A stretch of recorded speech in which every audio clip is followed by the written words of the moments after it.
Oui, Monsieur le Président, très rapidement, peut-être pour répondre à votre vœu d'essayer d'aborder un sujet général, puisque le Lyon-Turin a été mis de côté dans le cadre des accords, enfin pour le tunnel, des accords internationaux, et puis les accès, je ne vous en parlerai pas, Monsieur le Président, pour vous avoir adressé un courrier avec tous les parlementaires savoyards ou savoyards, vous manifestant l'unanimité sur un sujet, mais qui apparaît de second plan par rapport finalement à ce qu'est le grand oublié de vos travaux, c'est-à-dire le fret ferroviaire.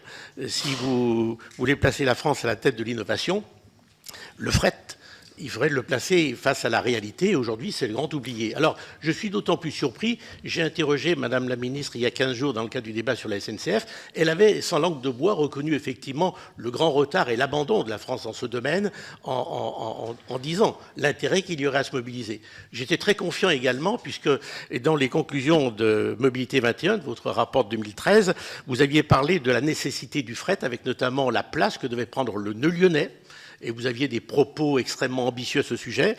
Vous aviez parlé à ce sujet-là de la plateforme de l'Est lyonnais, qui est aujourd'hui une nécessité, puisque nous avons aujourd'hui une saturation avec l'Italie. Je me permets quand même de faire remarquer que nous avons un trafic avec l'Italie qui est l'égal de la Suisse, qui vient de passer en dessous d'1 million de camions, et nous atteignons 3 millions de camions, et que l'ambition que nous nous donnons, qui est le tiers de l'ambition suisse, nous sommes aujourd'hui à 3% de cette ambition que les Suisses ont déjà prise.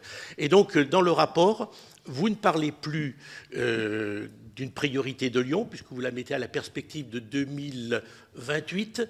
C'est vrai que vous nous gratifiez d'un débat public. Excusez-moi de répondre à ce débat public par un réquisitoire qui est celui du silence, si vous me permettez l'expression, par rapport au contexte que nous rencontrons aujourd'hui sur ce que sont les débats publics face à ces grands débats. Sur la plateforme nationale, vous n'en parlez plus. De l'observatoire que vous avez évoqué et qui nous aurait permis effectivement d'avoir une vraie photographie, on ne sait pas ce qu'il est advenu de cet observatoire, je crois qu'il n'a jamais pris corps. En revanche, vous nous faites apparaître quelque chose qui est une innovation, puisque pour suivre le Lyon-Turin depuis 30 ans, je n'en avais jamais entendu parler, et tous les techniciens m'interrogent, vous nous faites part d'une ligne Dijon, Ambérieu. D'abord, 3 ministres sont venus en Haute-Savoie pour parler d'environnement, d'écologie. Là, vous faites passer une ligne au cœur de l'agglomération qui est vraiment une négation de tout ceci.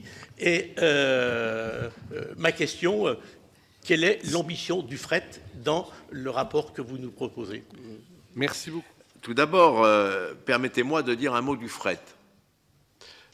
Ou plutôt 2 mots. Le premier, pour vous dire que ce n'était pas dans la lettre de mission, dans le projet de lettre de mission, qu'on l'a fait rajouter, parce que ça nous semblait difficile de ne pas parler de fret quand on parle d'infrastructure, puisque le fret partage les mêmes infrastructures que les voyageurs. Donc il était légitime d'en parler. Deuxième remarque que je ferai, le fret, on a tous rêvé qu'il y ait un transfert modal puissant. Et je voudrais ici modérer nos espoirs.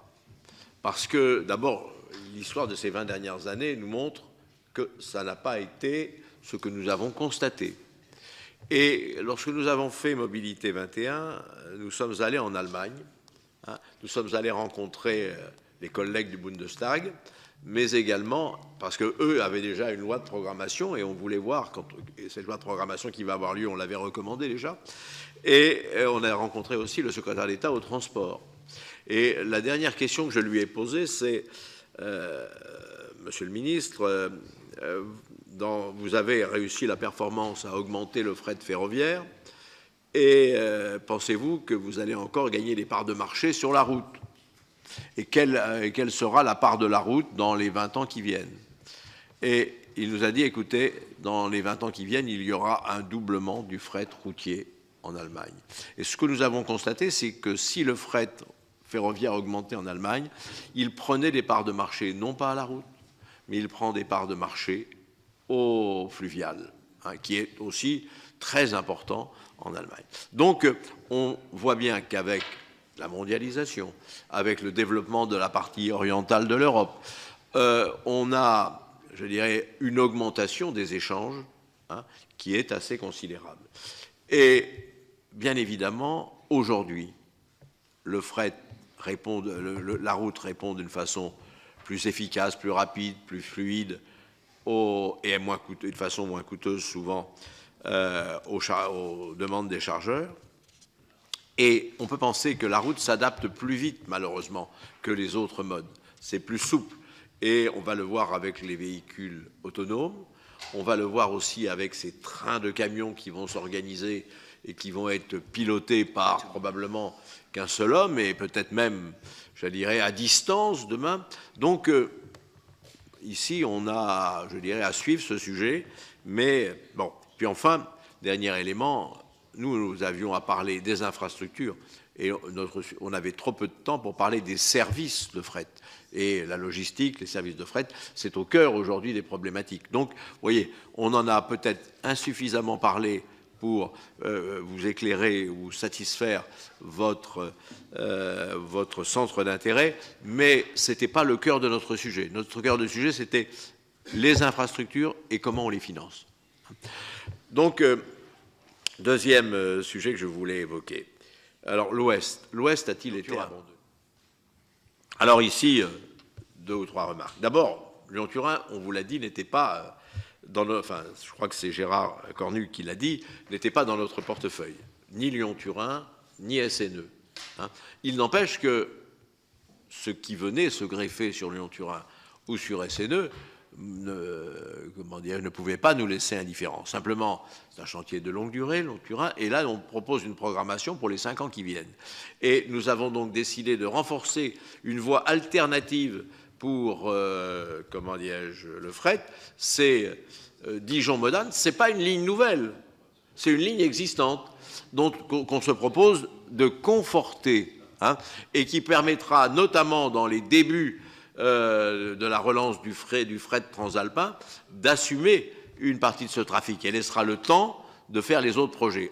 Et puis les autres projets de desserte, ils sont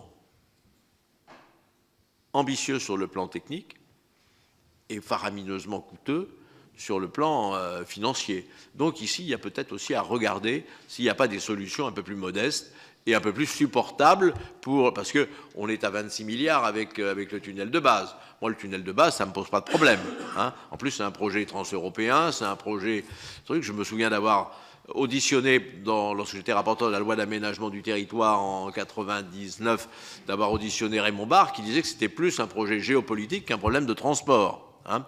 Et je peux l'entendre, moi, ça. Et puis, si les Suisses qui ont 10 millions d'habitants peuvent et ont estimé nécessaire de se doter de 2 tunnels de base, la France, qui en a 66 millions, peut peut-être envisager aussi une solution technique de cette nature. Bon, c'est un jugement qui n'engage que moi. On n'a pas du tout évoqué ce sujet dans la commission.